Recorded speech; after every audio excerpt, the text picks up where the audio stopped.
పవన్ కళ్యాణ్ గారి జన్మదినోత్సవం సందర్భంగా పిఠాపురం నియోజకవర్గం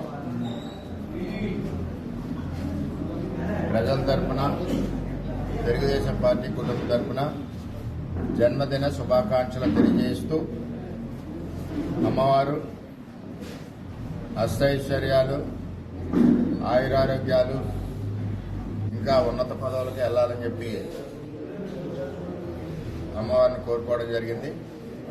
అలాగే పిఠాపురం కుటుంబం అంతా కూడా ఆయన నిండి నూరేళ్లు చల్లగా ఉండాలని కోరుకోవడం జరిగింది. ఏదైతే ఇప్పుడు రాష్ట్రంలో ఉన్న పరిస్థితుల దృష్ట్యా మరి అంగు ఆర్భాటాలతో కార్యక్రమాలు అటు చంద్రబాబు నాయుడు గారు వద్దన్నారు, ఇటు పవన్ కళ్యాణ్ గారు వద్దన్నారు.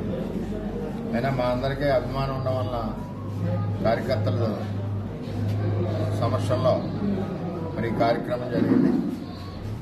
ఏది ఏమైనా ఆయనతో నా ప్రయాణం సుమారు 90 రోజులు 120 రోజులు మరంతా కలిసికట్టుగా ఈ నియోజకవర్గ అభివృద్ధి గురించి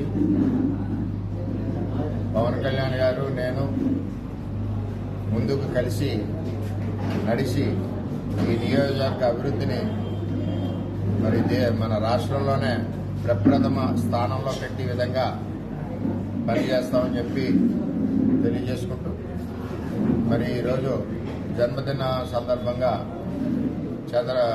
చంద్రబాబు నాయుడు గారు నిన్న 30 సంవత్సరాలు ముఖ్యమంత్రి చేసి నిండిన సందర్భంగా మరి ఈరోజు పవన్ కళ్యాణ్ గారి జన్మదినం సందర్భంగా ఇద్దరు ఆదేశాలు వరదల్లో ఉన్న ఇబ్బందులో ఉన్న వారికి సహాయం చేయమని ఆదేశించారు. ఆ విధంగా మేము తెలుగుదేశం పార్టీ సైనికులకు అందరికీ కూడా ఆదేశాలు ఇచ్చామని తెలియజేసుకుంటూ మరి నా నుంచి పవన్ కళ్యాణ్ గారికి ఆ భగవంతుడు నిండి నూరేళ్లు మరిన్ని జన్మదినాలు చేసుకోవాలని కోరుకుంటూ ఆ భగవంతుడి ఆశీస్సులు ఆయనకు ఉండాలి, అమ్మవారి ఆశీస్సులు ఆయనకు ఉండాలని చెప్పి కోరుకుంటూ సెలవు తీసుకుంటాం.